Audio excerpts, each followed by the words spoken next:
Welcome to the Positive Regression Podcast, real conversations to help you think for yourself, grow through what you're going through, and build a life that's true to you. Each week, I speak with coaches, therapists, financial experts, and thought leaders, sharing the best insights on how to live a free, empowered, and abundant life. This is your space to grow stronger, align your life, and create with purpose. Let's get started. Oh, it's so good to see you, brother. Yeah, it's great. I'm glad. Thank you for having me, for sure. Yeah. My pleasure. Well, thank you for being on the Positive Regression Podcast. I start the podcast out the same way every time, which is I always love to get a bit of an introduction from my guest.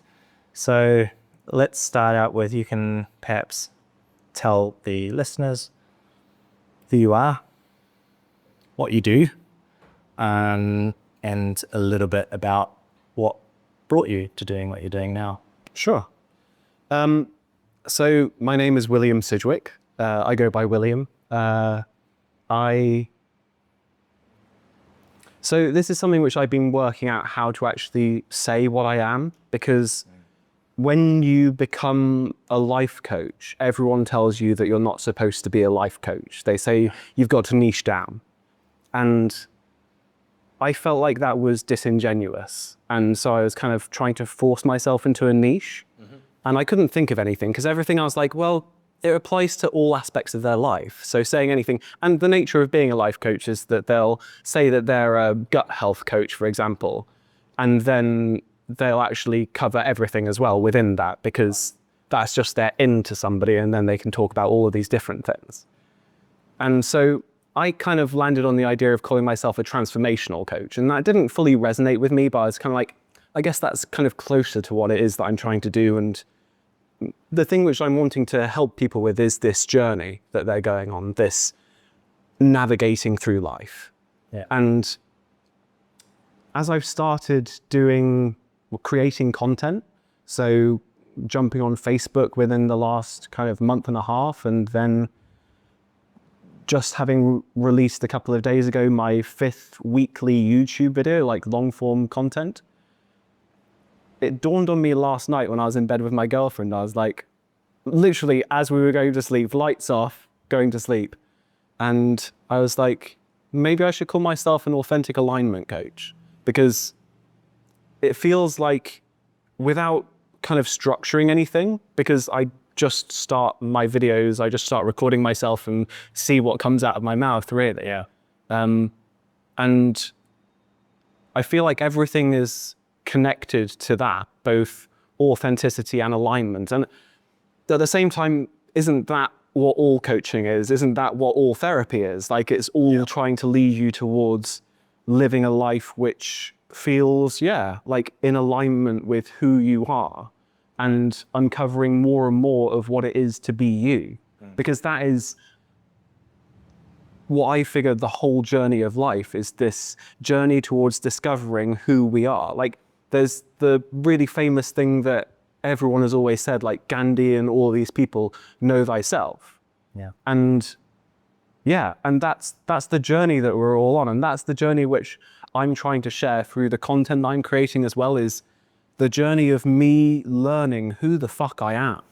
Because it's constantly changing, and I'm here for the ride. Like, I'm absolutely here for it, because it's fascinating to me, all of it.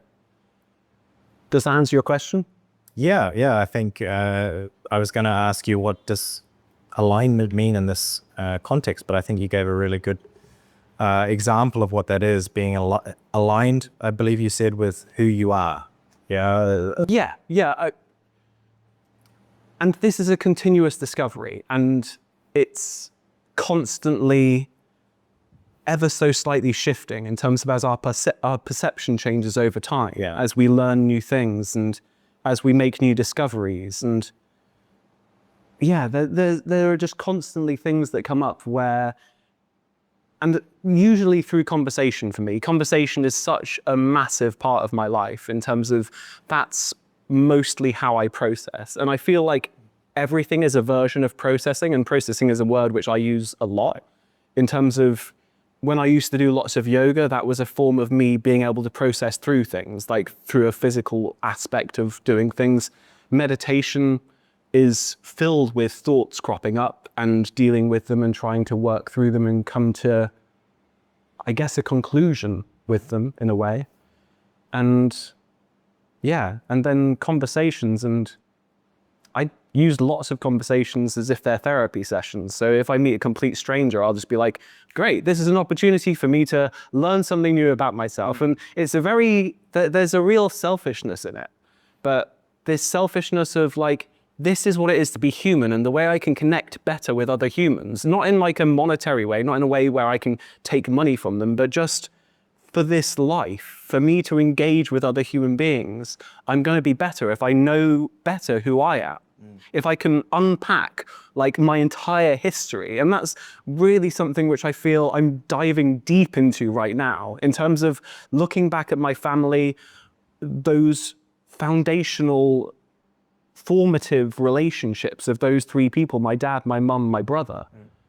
And I've had some conversations with them recently which have dramatically changed how I perceive our relationships, and have felt like huge shifts. Wow. Just from the conversation? Or... Yeah. And the thing which was really fascinating to me was the other day it was my mum's birthday, and I'd forgotten it was her birthday. So I sent her an Amazon voucher. I only ever send her Amazon vouchers, but I said, happy birthday. I definitely didn't forget. And my girlfriend questioned me about this afterwards in terms of this need to make that specific joke. Okay. Because it was only 10 o'clock. It was before 10 o'clock in the morning in the UK when I sent this. So I don't know what time Amazon actually sends these gift vouchers, but there's no reason why she wouldn't have received it and just thought, oh, yeah, he sends this every single time. So that's cool. But the fact that I was wanting to be honest, but in a jokey way, and this is, again, something which has become very big for me recently in terms of the relationship with my family and the nature of the way that we communicate being based entirely around joking and sarcasm and yeah.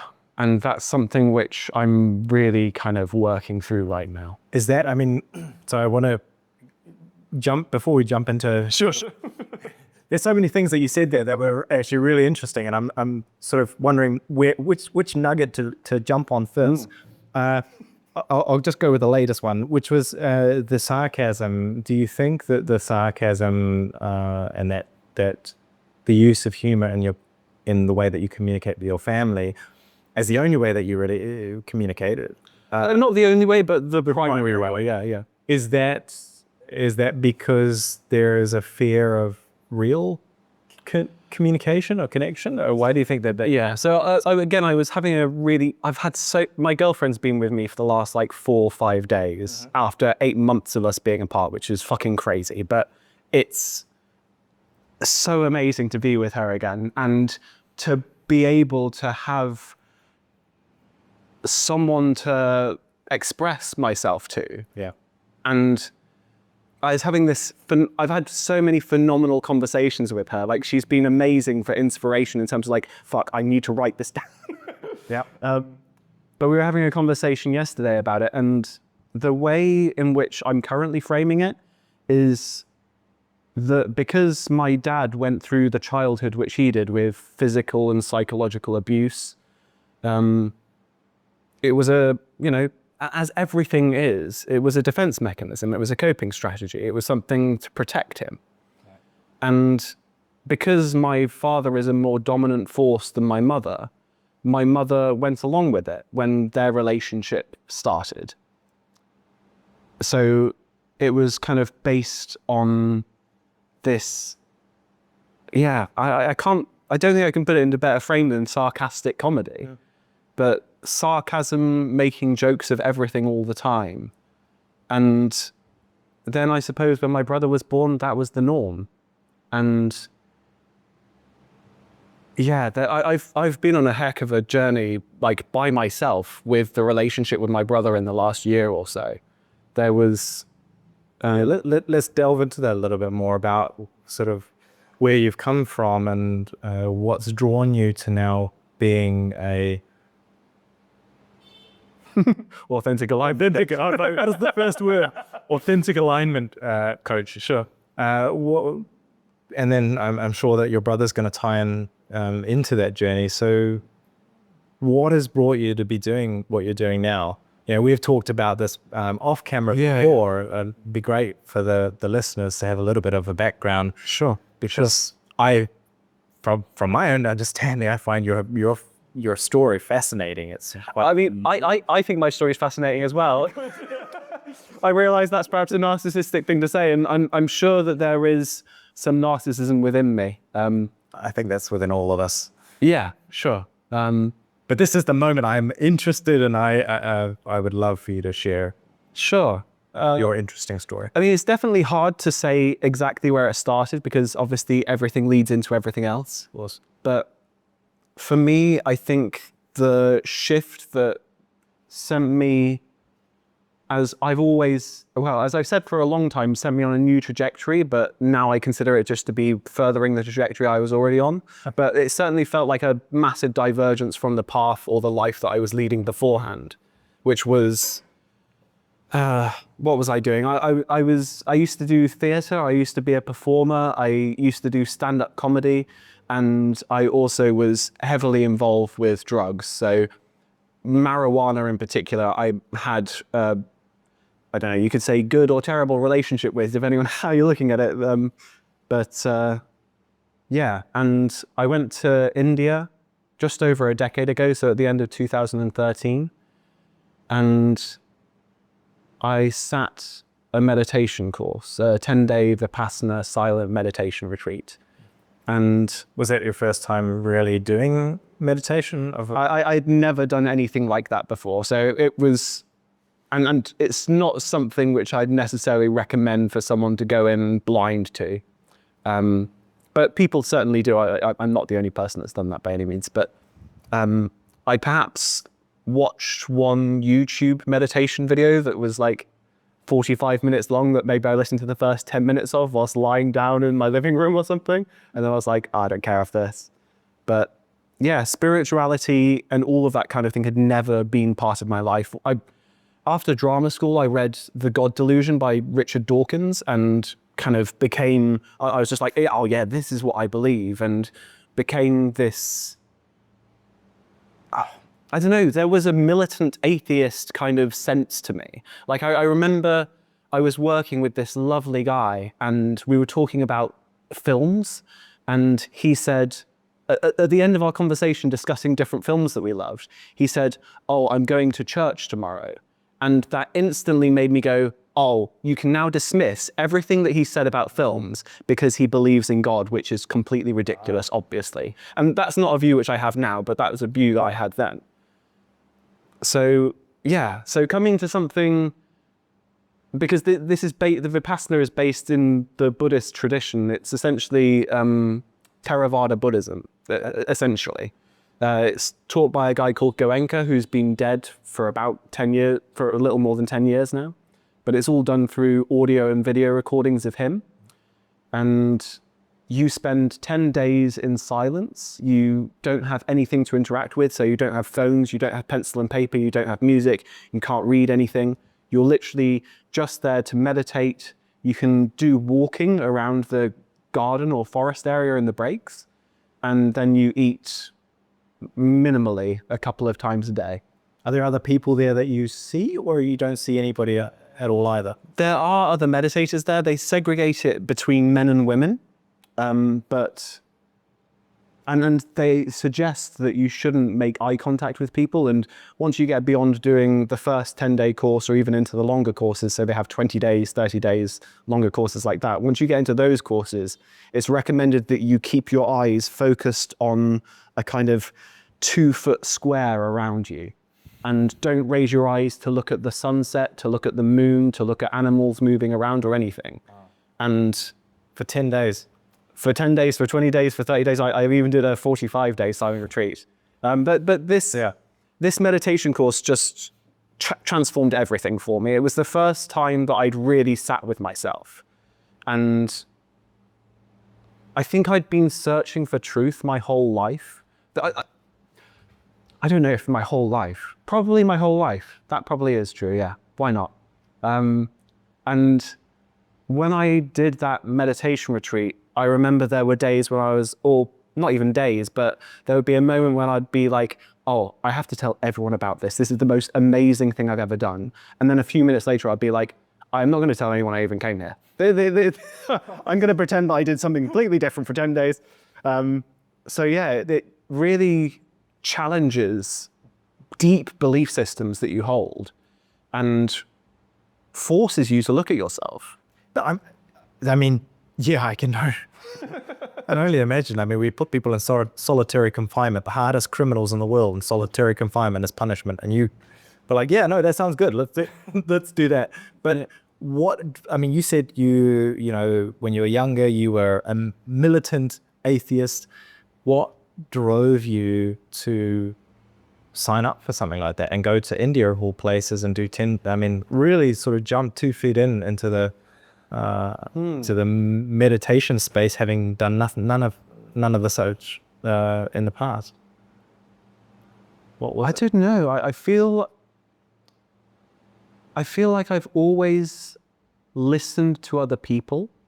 I think that, yeah, and this is me reframing it now for myself in the present moment, like in this exact moment, but perhaps it's related to the relationship with my brother, because I've perceived him for the vast majority of my life as an authority figure.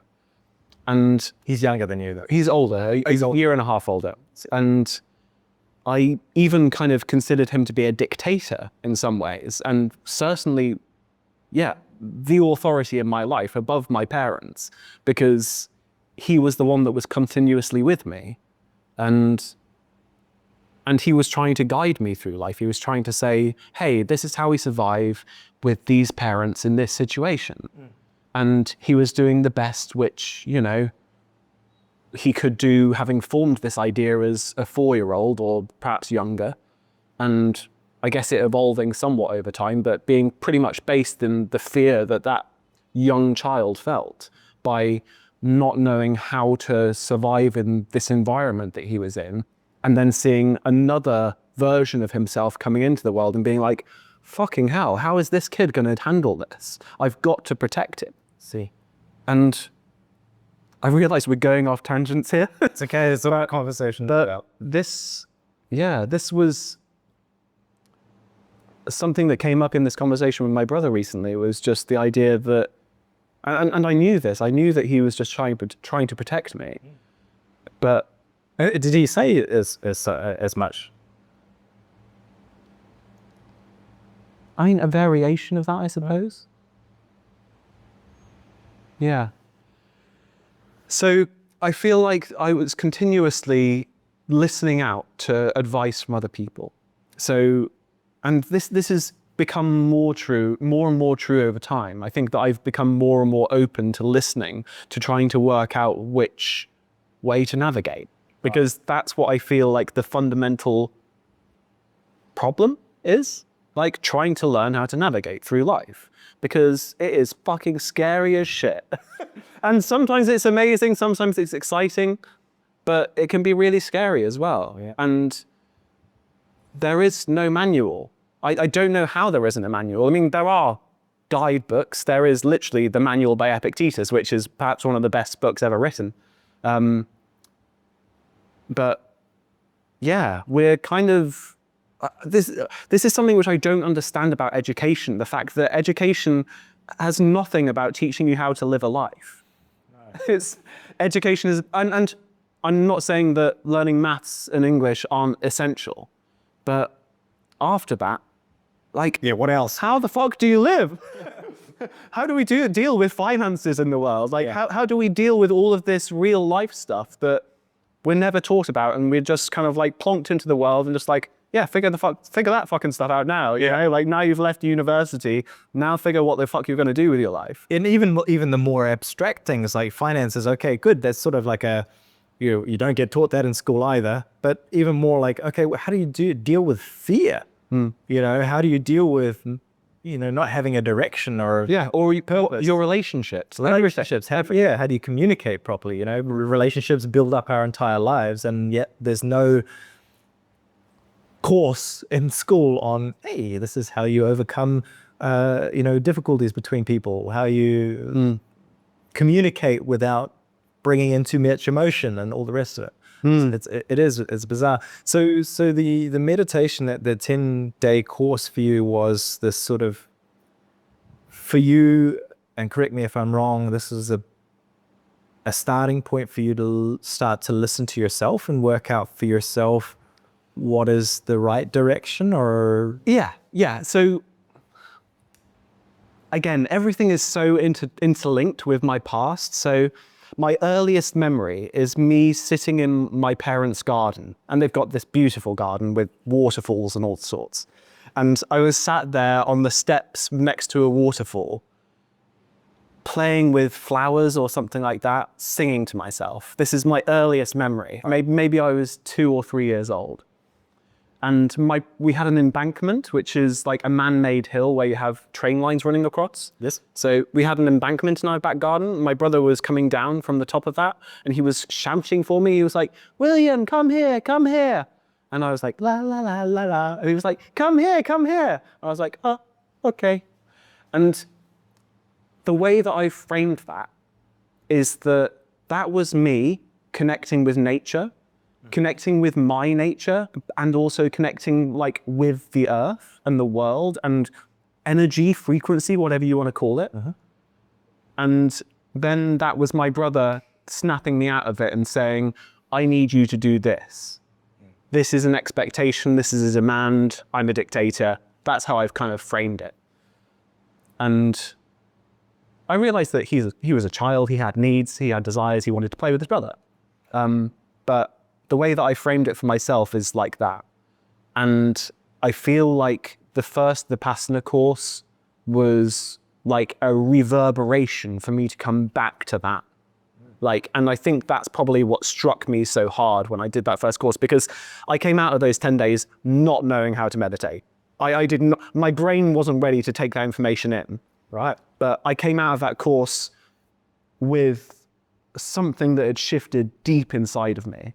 I knew something had changed, and I knew that that was like the most significant thing that had happened in my life up until then. Wow. But I couldn't put that into words, and it was bizarre to come home and see my mum specifically for the first time, and for her to recognize me, because I was like, how do you recognize me? I'm so fucking different. So that was really what I consider to be the beginning of me arriving where I am now. Did that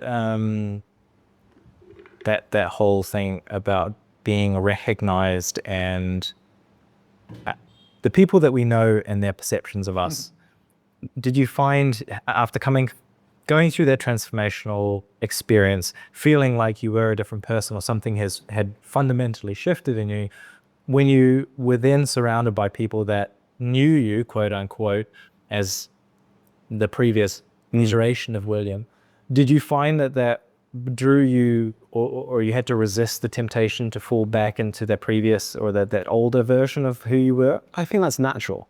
I think that's the nature of relationships. Relationships are built on expectations to some degree.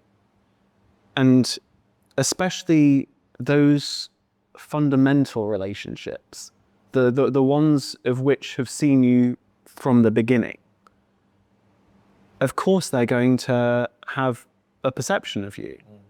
And I hear this all the time, because I've got lots of friends that have done a lot of this particular type of meditation. And sometimes there's this expectation in terms of like, oh, I've done so much work on myself, but then I've gone back to my families for Christmas and I've flown off the handle, and I wasn't able to remain equanimous, is this word that's commonly used in Vipassana, which is keeping a balanced mind. But it's totally natural. That's the nature of being around. These people know your triggers. They may not consciously know them, but they know them. Yeah. And yeah, we have roles in a family as well. Like all different types of roles that we immediately revert back to. And our expectations of them as well. My expectations of my mother, of my father, of my brother, on so many levels, so many different things continuously going on. And yeah, it's all of this stuff is so fascinating to me, like trying to work out what the fuck is going on and and just seeing over time as that evolves. Because this past year for me specifically has felt like it's been the most significant shift of my life within the span of a year. And I was saying to my girlfriend the other day, I said, it's because we were meeting up for the first time, I said, yeah, isn't it amazing how much we've changed? And she was like, really? And she was like, I don't think that I've changed. And I was like, what? And I remember, again, coming back from India the first time, and my best friend at the time, maybe not immediately after I got back, but within the next year or so, we were talking about the nature of change. And he was saying, I don't think people fundamentally change. Like if I saw you in a playground at 4 years old, I'd be able to go, that's William. But I was like, that does not resonate at all with my experience or my understanding of anything. Like, I'm different now from what I was when we started this conversation. Like, there are things that I've said which have changed my perception of those scenarios, of those circumstances, of those stories, of who I currently am. And I'm constantly evolving, and like, there's a new version of me continuously. And this is a phrase which I use a lot, but it's so fucking true for me, is that 5 years ago, the version of me that I was 5 years ago, I felt in this place of complete bliss and serenity, because on this meditation journey, after I did that 10-day course, I dove deep into Vipassana. I spent, how long? 7 years doing as many courses as I could. So I think I did maybe somewhere towards 20 10-day courses within that time. I did a couple of 20-day courses, a couple of 30-day courses, and one 45-day silent meditation retreat. And also spent over 2 years volunteering in these centers as well, around the world, and helping to run one in England. And yeah, I have no idea why I was talking about this at all. That's I was, I asked that question about the way that others perceive us and this idea of changing, because I find that, and I believe this is the case for other people, is that it's very difficult, even when we change something in ourselves or we feel like we've changed. And I think if we feel like we've changed, then then a change has taken place. But that when you are around people that know you or have known you, is probably a more accurate way to describe it, is that they don't see you for who you are. They see you for who they know you to be, or have known you to be. Yeah. And it becomes very difficult to maintain the change and not slip back into that old version, because people are holding on to that old version. Yeah. And I think that too often we are all trapped in old versions of ourselves, and we hold on to old versions of ourselves because we feel like a sense of loyalty to that.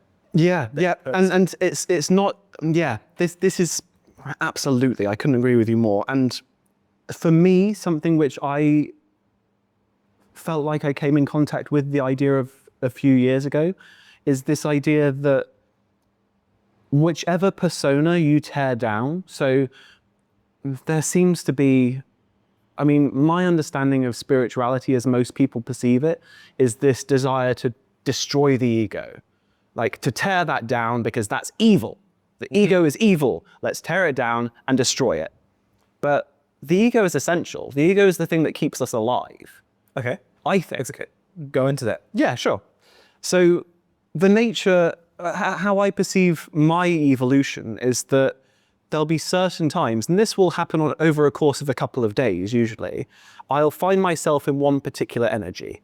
and I will like that energy. It will be my preferred energy. So the energy which I feel like I'm sitting in right now is pretty much like the most powerful version of me. Like, I feel like I'm in command. I feel like I'm, in control of myself, and I feel fucking powerful, you know?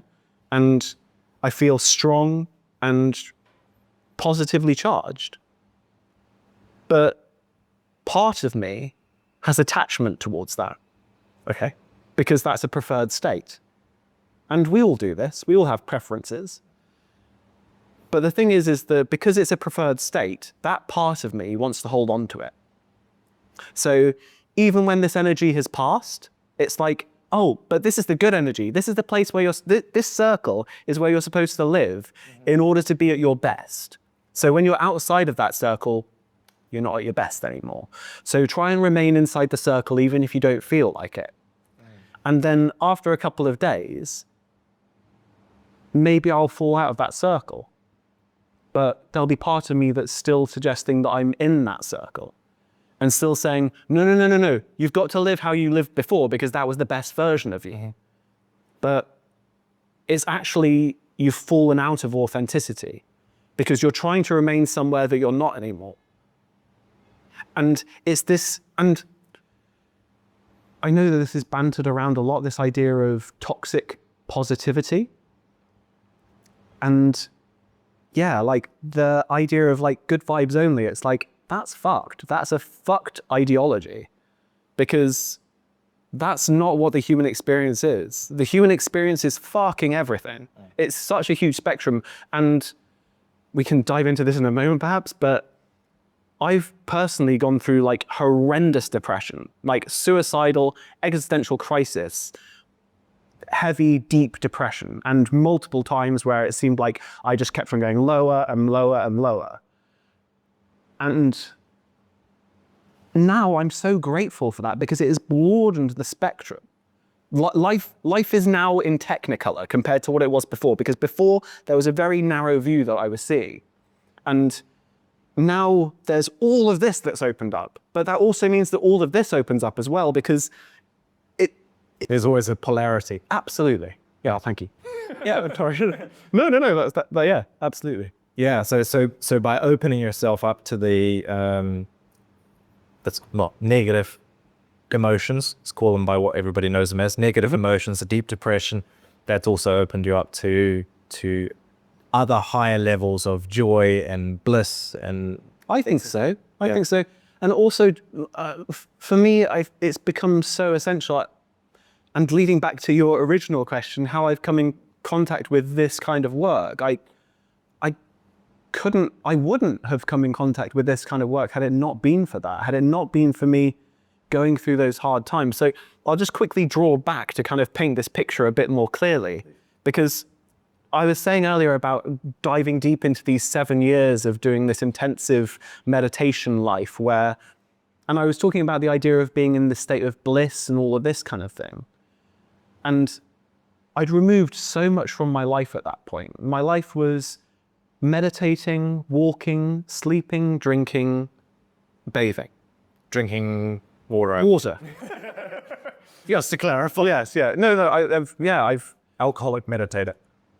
Sure, yeah. No, that's another thing as well. That meditation course very swiftly led me towards departing from the world of drugs as well. Like within 2 or 3 weeks, I'd stopped drinking alcohol after that course. And within a year, I'd stopped smoking weed and haven't had any drugs in my system for over 10 years now, which is something I'm really fucking proud of, actually. Yeah, that's amazing. As you said, you were heavily into... Yeah, I would literally wake up, roll a joint, smoke a joint, and whenever I dip down, I'd bring myself back up again with... So why do you think that is? What is it that you gained or lost during your meditation that allowed you to just let that part of you go? That's a really fucking good question. I don't know. Like, did you develop an alternative higher version of yourself, or? I think it was awareness. Awareness. I always say that awareness is the main thing that I've gained from meditation. And awareness, I mean, this is a term that gets thrown around a lot. I throw it around a lot as well. When you say awareness, what do you personally mean by that?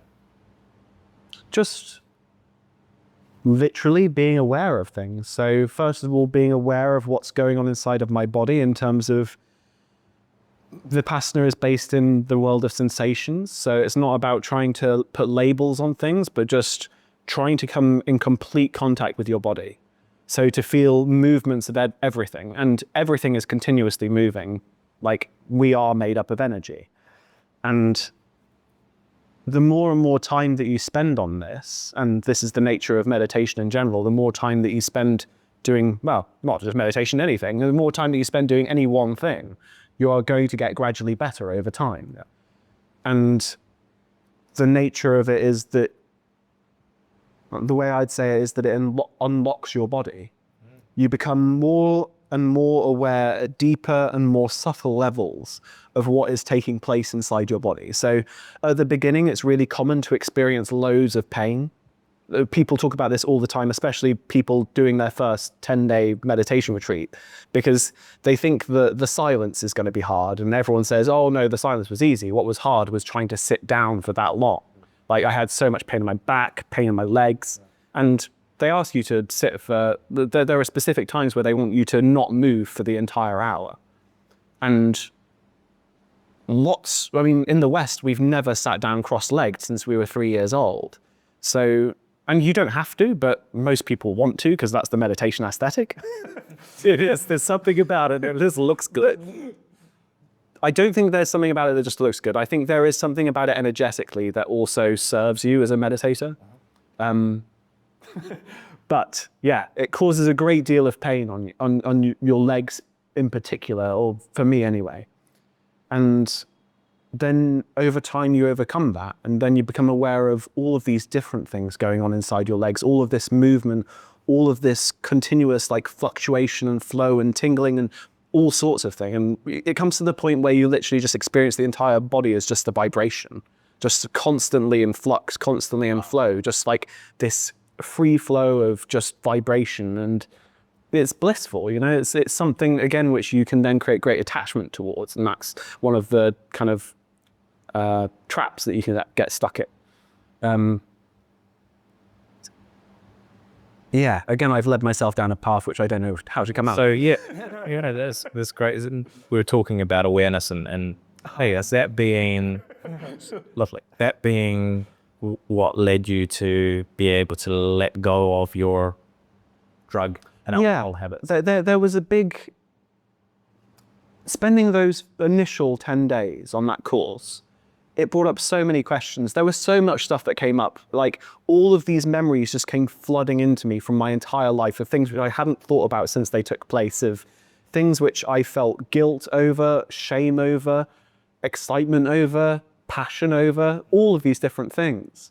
And it also, they request that you follow the 5 basic Buddhist precepts to abstain from killing, stealing, lying, sexual misconduct, which also means masturbation while you're there, and intoxicants. And if you've got essentially 100 hours to sit and meditate over 10 days, your mind is going to wander, and it will wander about the last things which it's had contact with. So it'll wander about everything, but also the last things it had contact with are kind of something which sticks as well. So yeah, so I questioned, you know, like, okay, to abstain from killing. So all of these animals that have died because of me, because I've consumed meat my whole life. And then the amount of sadness that brought up. And yeah, and similarly intoxicants. And I kind of thought about my relationship with alcohol and thought back to experiences with alcohol. And I kind of thought, has there ever been a time where I've taken alcohol and it's actually made the evening better? And I was like, I'm not sure if I can honestly say that it has. I know that it's limited the options available to me. As I've got more and more intoxicated, I have less options in terms of what I can do because I'm too inebriated to do certain things. But I'm not sure if it's ever made something better.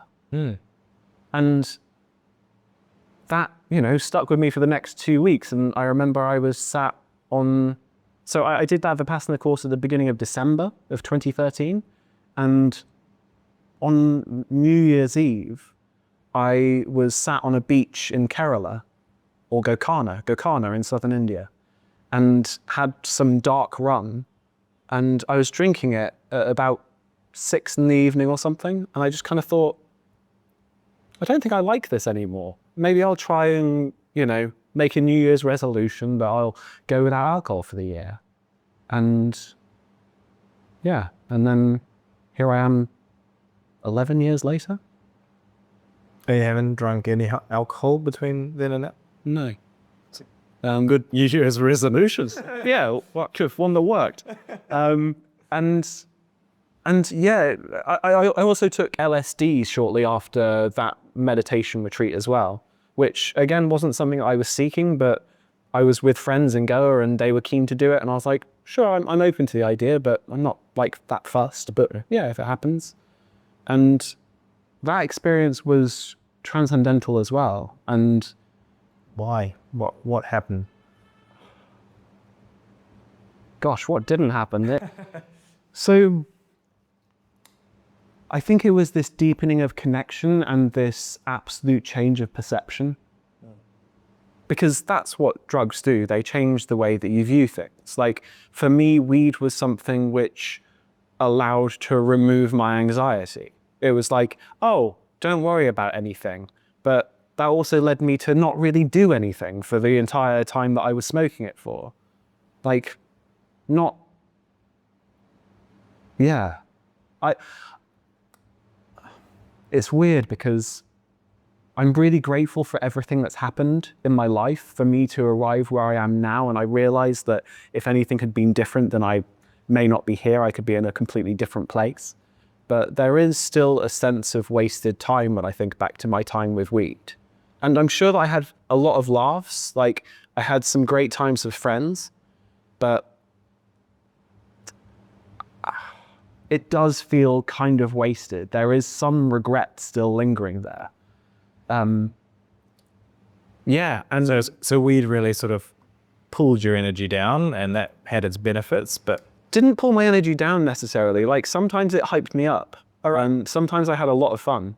Well, in fact, the majority of the time I think I was flying high as opposed to stoned, because they're two things which I guess mean the same thing, but I kind of give them different attachments to them.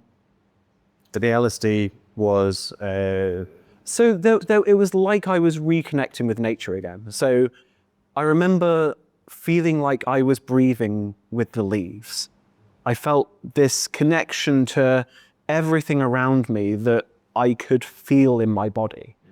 And I feel like because I'd already started on that meditation journey and then dropped LSD a couple of weeks later or a week after, really shortly after that meditation course, it felt like, okay, I've just done the deepest work that I've ever done in my life on my psyche.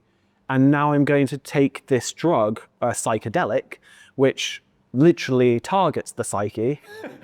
And it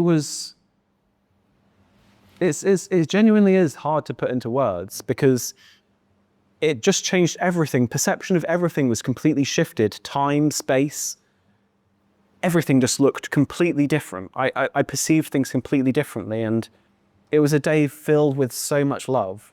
So much love. And I remember in the evening, my friends all crashed out at about 5 o'clock in the afternoon. And I was like, what are you doing? Like, this is the most significant experience of my life and you're going to sleep it off. I was just like, that seems like complete sacrilege. Like, so I sat outside on a bench, wrapped in a blanket with my feet up on another bench, listening to this beautiful piece of music by John and Alex called Happiness, and watched the most incredible sunset I've ever seen, and was streaming with tears with gratitude just in terms of all of the things that had come to me over my life, everything that had just been handed to me, and this beautiful existence that I found myself in. And then this desire to want to give back. And the thing is that I was at the beginning of a journey then, which I needed to take, which has taken 10 years, a full decade to do. But that's when that seed was planted of, I want to be of service to others, but I just don't know how yet. Well, that brings us forward really nicely because I'd love to get more into what you're doing now. So that was the beginning of the journey. And now, 10 years later, we're talking about being, what are we talking about? Well, I suppose we're really talking about knowing ourselves, aren't we? And figuring out who we are, and you know, authenticity is thrown around so much these days that it starts to lose its meaning. But if we use that word for what it is, what it actually means is to figure out who we are in our authentic self, as cliche as that now is. Is that what you're helping people to discover? Ideally, yeah. I mean, that's what I'm trying to help myself do. And yeah, anyone that I come in contact with, I want to be on this journey with everyone. You know, like there's a friend of mine who, this is perhaps totally going away from your question, but a friend of mine who I'm concerned about what his future is going to look like. And I want him to be serving himself. And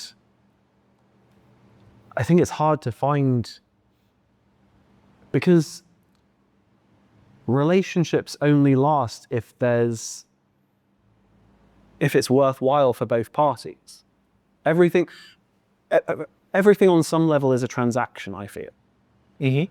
In terms of we're continuously a transaction of energy ultimately, but energy can be seen in the form of money. It can be seen just in terms of how you want to spend time with someone. So if you have a friend that is continuously complaining about everything, there's going to be a certain point where you're like, I'm going to cut this person out of my life because that just doesn't serve me. Oh.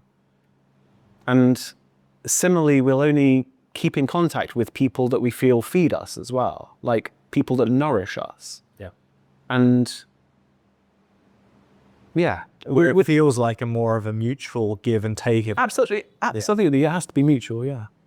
So how, you mentioned your friend is going through a hard period in his life, and you're trying to be of service in some way. Yeah. How do we help?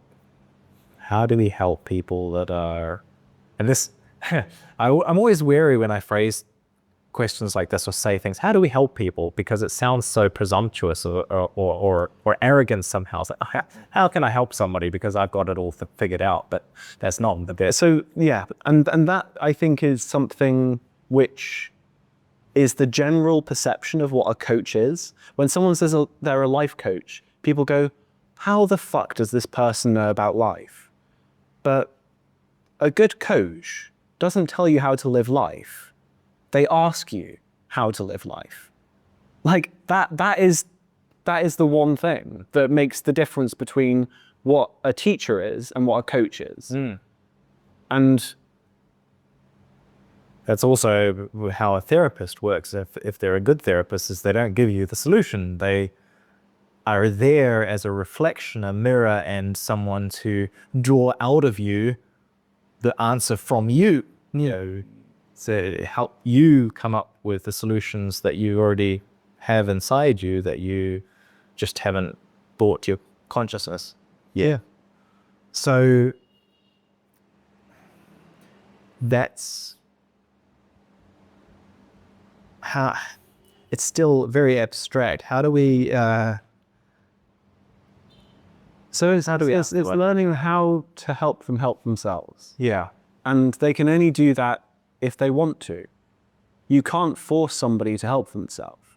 They need to be ready. And we're all at different points in our journey. And the nature of any journey is when you find something that really resonates with you, you want to share it with everyone. Because it's like, this is fucking amazing. Like, this will change your lives. This is why you have people standing on the street corners in England, certainly anyway, talking about Jesus and, like saying, you've got to do this, otherwise you're going to, go to hell or something like that.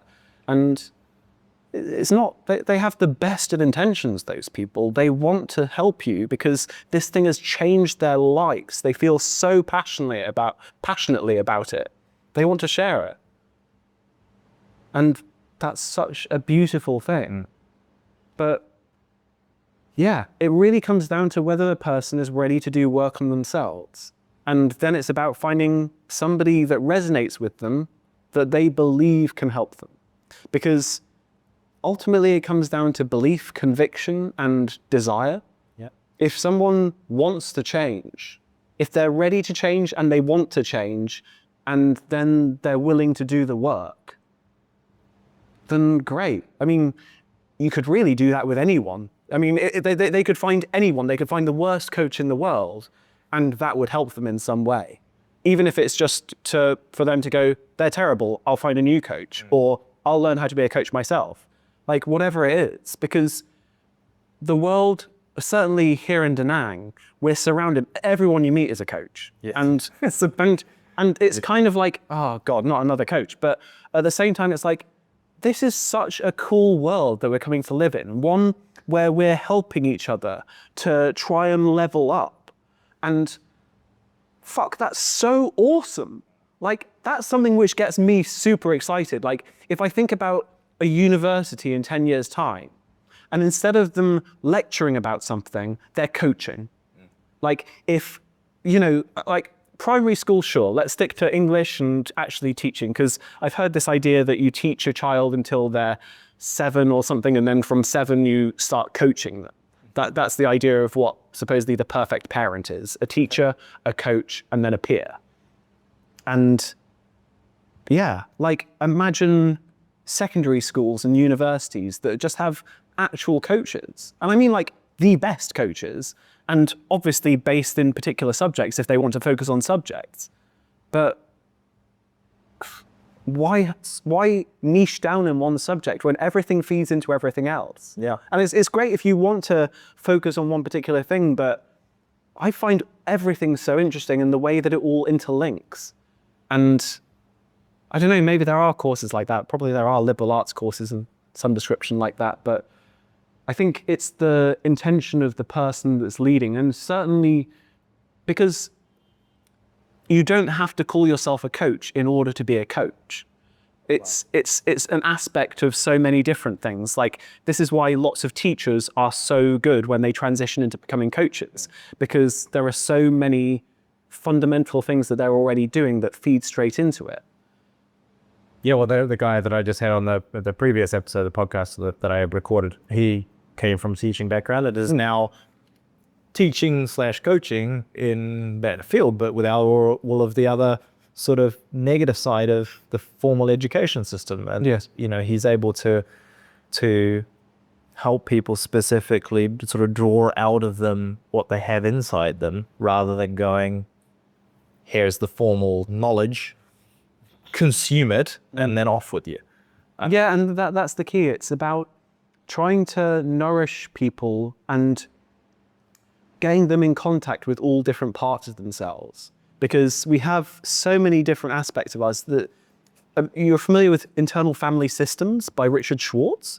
I've heard of Richard Schwartz, but I am not familiar with it. So it's just this idea that we have different parts inside of us. So we have, like, everyone's familiar with the inner child. Yes. So that would be one part. So like this 4-year-old inside of you. You'd then have like I've not read all of Richard Schwartz, but I've kind of elaborated on what I understand of him. But you'd then have like the inner teenager. Right. So that young boy that's continuously looking at women's tits and asses, who wants to have sex with everything, and is interested in gaming and, I don't know, technology and all of this kind of thing.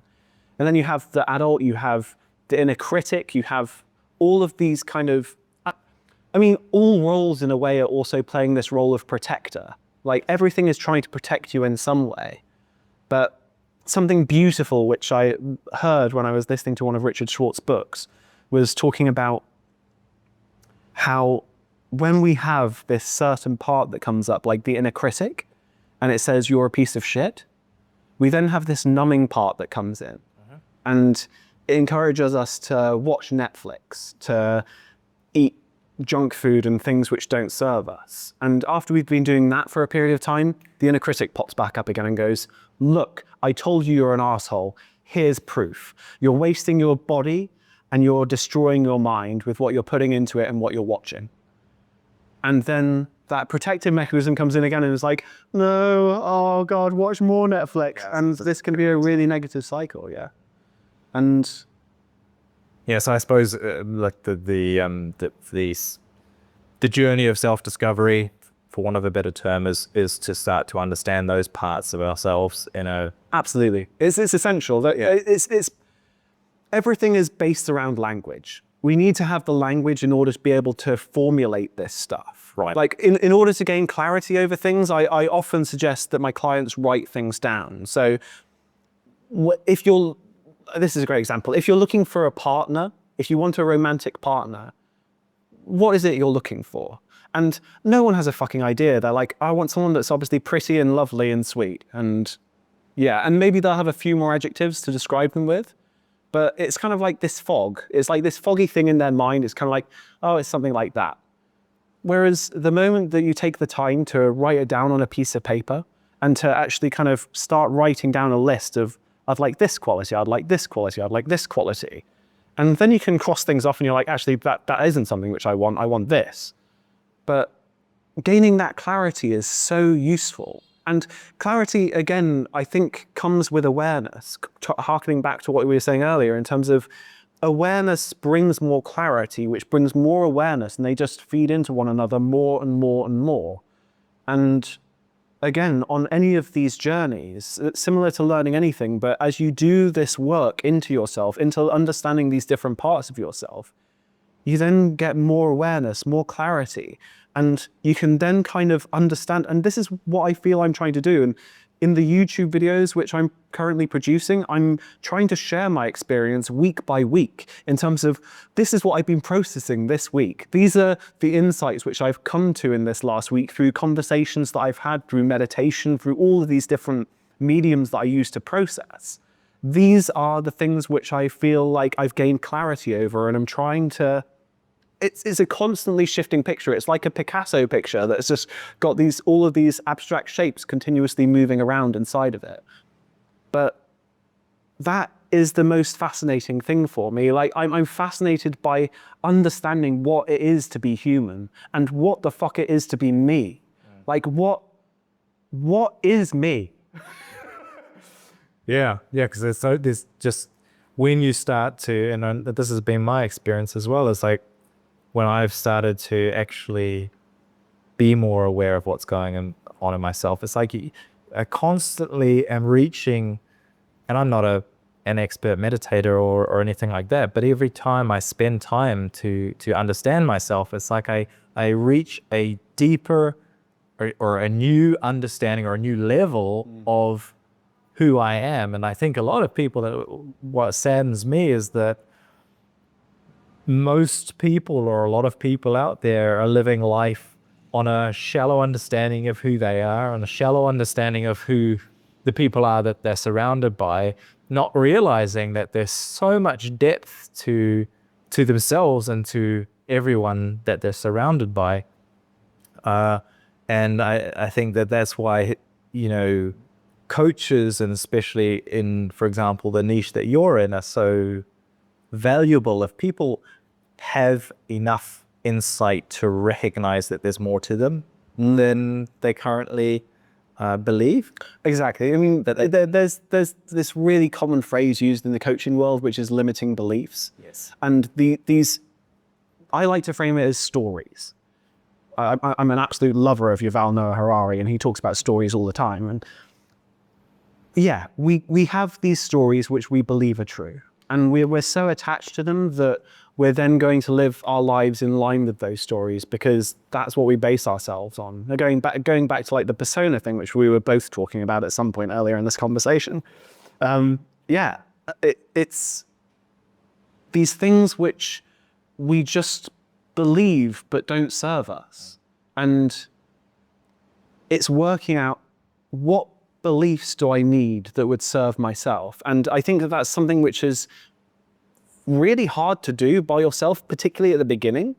I think that once you come in contact with these things, and that doesn't have to be through a coach, it doesn't have to be through a therapist, it can be through anything. Like I was involved in ACA, which is Adult Children of Alcoholics and Dysfunctional Families, like a branch off of Alcoholics Anonymous, so a sharing circle essentially.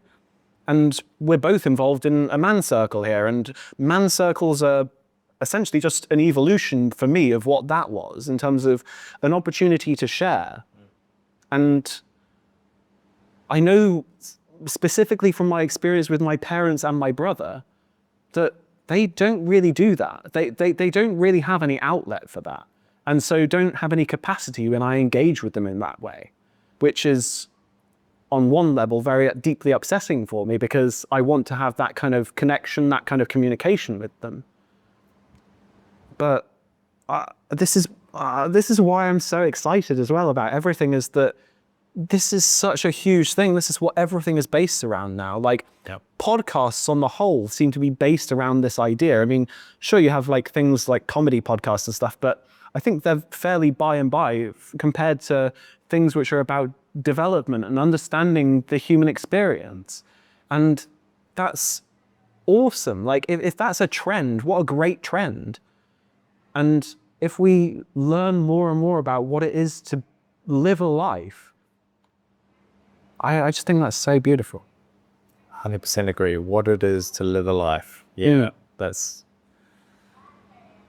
so interesting because I think that ties in with the stories that we tell ourselves and don't question. Is like you live a life, and you don't question.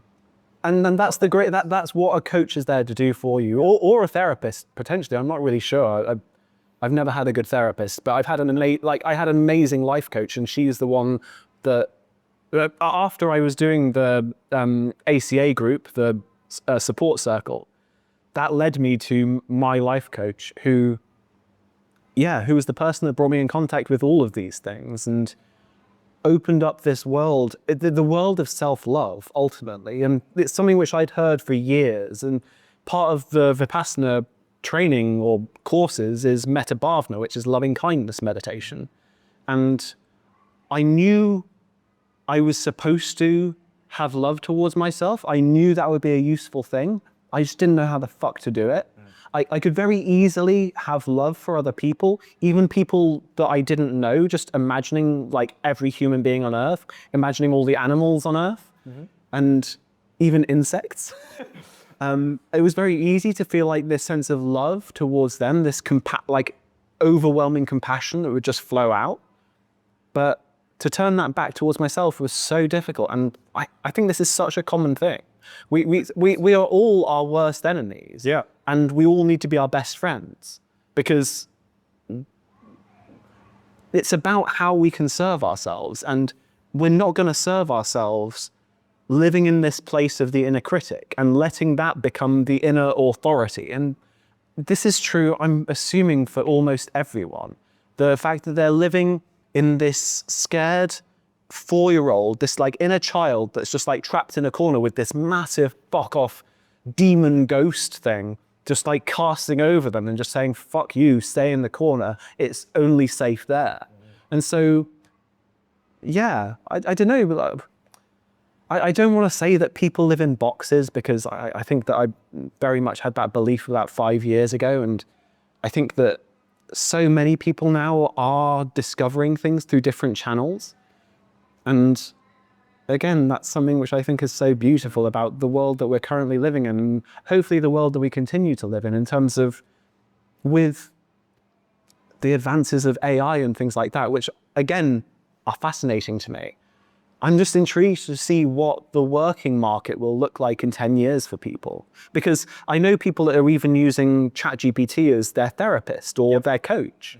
And why not? Like, it's great. I've certainly turned to it in times of stress as well, and being like, I'm feeling really low right now, and it's a great thing to be able to talk to it. Like, what an amazing tool. Well, again, that's that process of writing, right?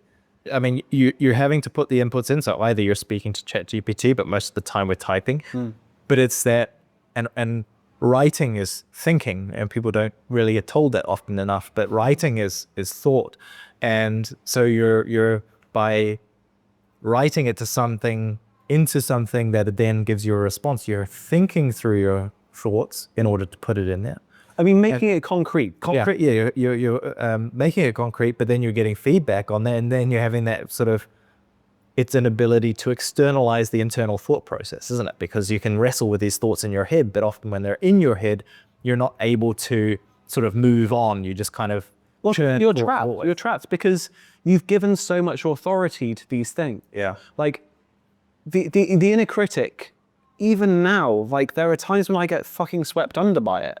And I get really fucking scared. I get filled with anxiety. I'm overwhelmed. Like, I feel like my life is falling apart or on the brink of falling apart. And I feel super fucking scared.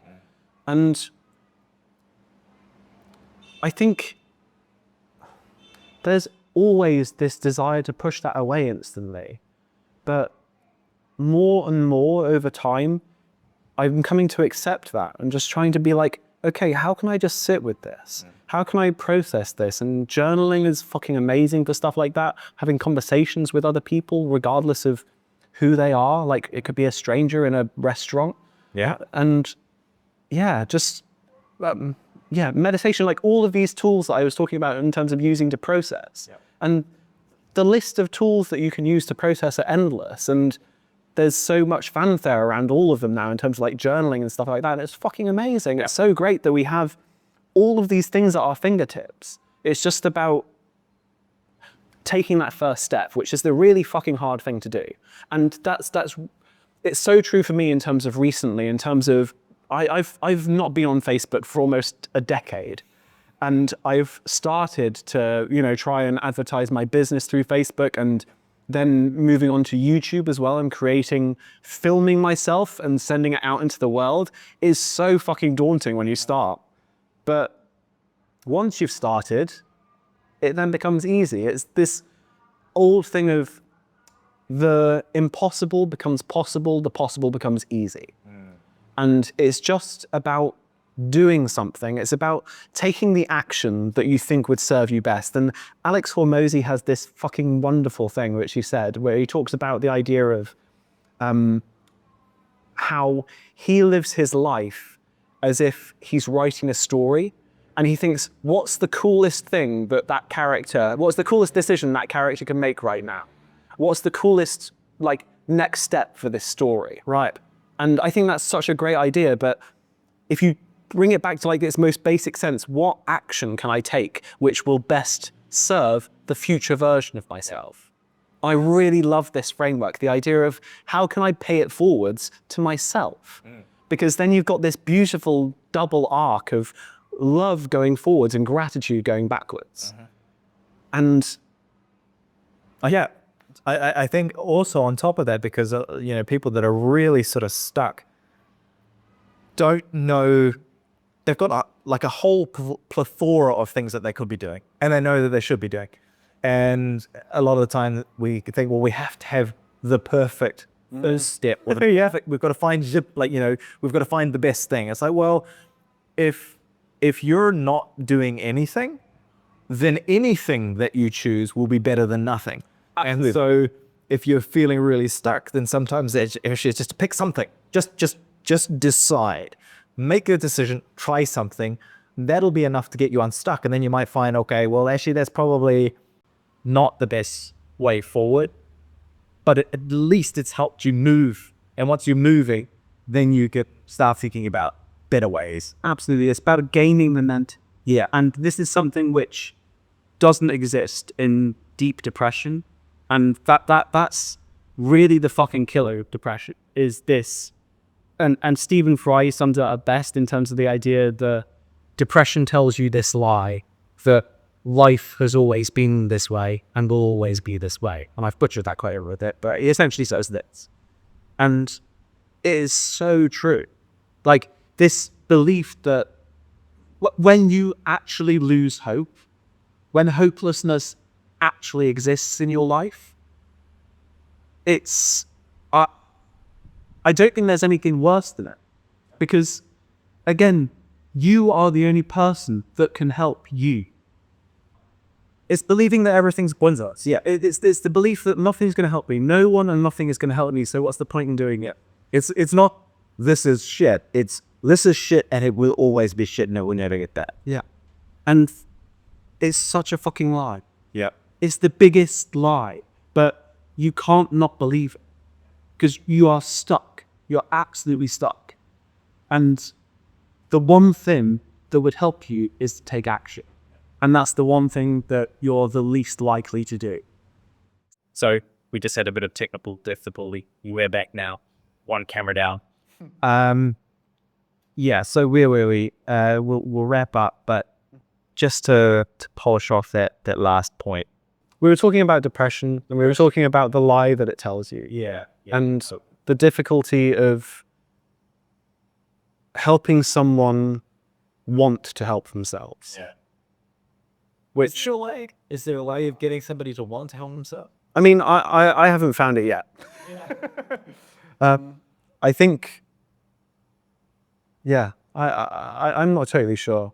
I think that it's because the one thing which I did do when I was in that state was watch content. And I think that if you stumble on content that you then resonate with, that has some sort of impact in terms of being able to start shifting, and that could be, I don't know, I mean, just because these are the only two kind of forms of content that I actually pay attention to, YouTube and podcasts. Yeah. Yeah, I think that that's probably the most likely in for most people, is that they'll find somebody that they resonate with, and then that person will help them. I was watching one of, I think you said you were a big fan of Chris Williamson as well? Yeah. Yeah.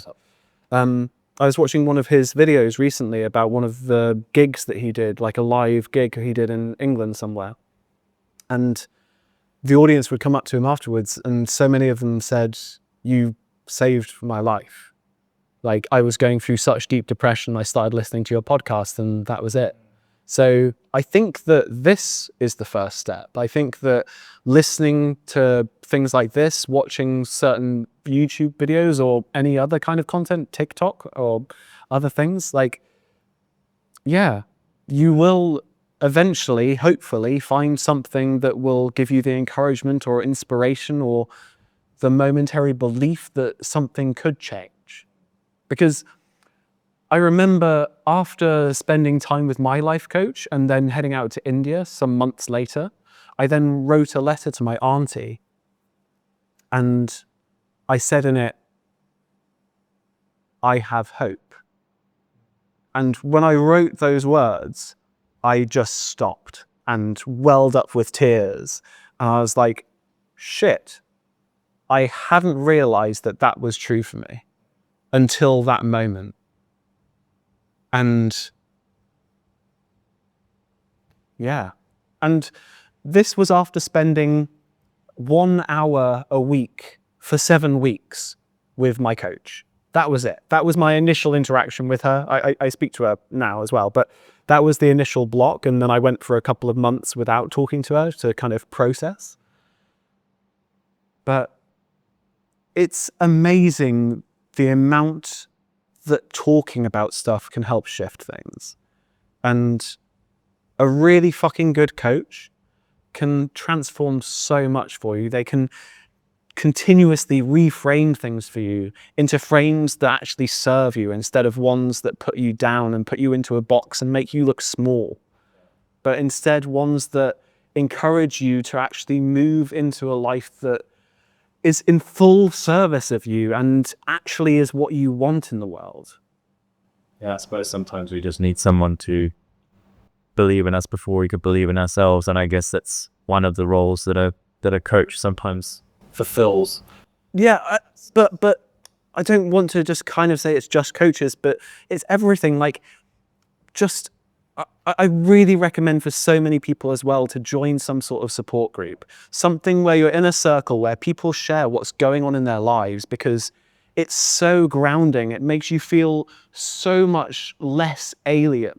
Because this is another thing as well. You get caught up in so much anxiety, and there's this so much sense of individualism because you've stripped everyone else out of your life. You're keeping them at arm's distance because it's dangerous for them to be near you, because you're in this negative place and you've been told throughout your entire life that you should be happy and positive and joyful all the time and happy-go-lucky and fun and all this kind of stuff. Like, that's the thing that people like, right? So the moment that I'm anything other than that, that's not acceptable. And again, it's just a massive fucking lie. It's this story that we've told ourselves, that we've learned from our environments. But the thing which I love most about people is when they're vulnerable. The moment that I see tears well up in someone's eye, like in yours a moment ago, I was just like, fuck yeah, I want to connect with this human being. Like, I fucking love this human being even more because they're willing to show some emotion. They're willing to go to places with me. Because if you're just going to talk to me about what you've done over the last week in terms of I went surfing and I went to see this film and I did this, like, I can listen for a minute or so and then I'm kind of like, cool, can we talk about something of interest? And yeah, and it's this vulnerability, and when you're in a circle and you hear other people's experiences, oh, I was just like, oh, I'm not a fucking alien. Yeah. This is common. This is a natural thing. This is something that people actually experience. And fuck me, that was so healing. And then, yeah. And then one woman was like, I've just had the most amazing session with my therapist. And the third time she said this, I was like, great. How do I speak with this person? And that person turned out to be a life coach, not a therapist, but I really didn't care at that point. And yeah, and I'm so grateful for my coach. She has played such a significant role in shaping me to where I am now, and I fucking love where I am now. Like, I've been saying to my girlfriend over the last couple of days, just like, I love my life. I love everything that's going on in it right now, and I have never felt in more alignment with myself. I've never felt like I've been like producing the most authentic version of myself. Like, there's no sense of like performance. Like, I feel like I am saying the things which are so deeply aligned with who I am. And I love that. I love that version of me. And it excites me, going back to what I was saying earlier in terms of like looking back 5 years ago, where this place where I was in this deep state of bliss while doing all this meditation. It was like, if I had been that version of me now, it would be so disappointing. The evolution that I've taken over those 5 years has been fucking tremendous. Going through 3 years of depression, existential crisis, suicidal ideation, and then coming out of that. I mean, fuck, like, that's an entire lifetime of a journey to have gone on in 3 years. And then the last 2 years where I've just been on this essentially continuous upward trajectory. And I'm not saying that there aren't still highs and lows that come in that. It's always a roller coaster of sorts, but not a roller coaster that goes round and round, but one that is continuously ascending, ideally. And if it's descending, then that's the time when you need to fucking reach out. You need to learn how to reach out, to ask for help, to learn what your support networks are, and to establish them so that whenever you hit that point again, or come close to hitting that point again, whenever you feel yourself going on that decline again, you can go, fuck, I need to reach out to my coach. I need to reach out to my girlfriend. I need to reach out to this particular friend. Whatever it is, I need to reach out to this support group. Whatever it is that serves you, that you know that helps you in those moments of crisis, reach the fuck out so that you've got ropes tied to things, instead of just fucking sinking. Because it's so easy to sink, and there's a point of no return to some degree, or a point where you're going to get fucking stuck for a really long time. Yeah. So again, drawing back to awareness, it's having the awareness to know what's going on inside of you. It's about coming in contact with all of these things instead of denying them and saying, I've got to be this positive persona all the time. Like, what's fucking alive in you? What's going on inside of you? And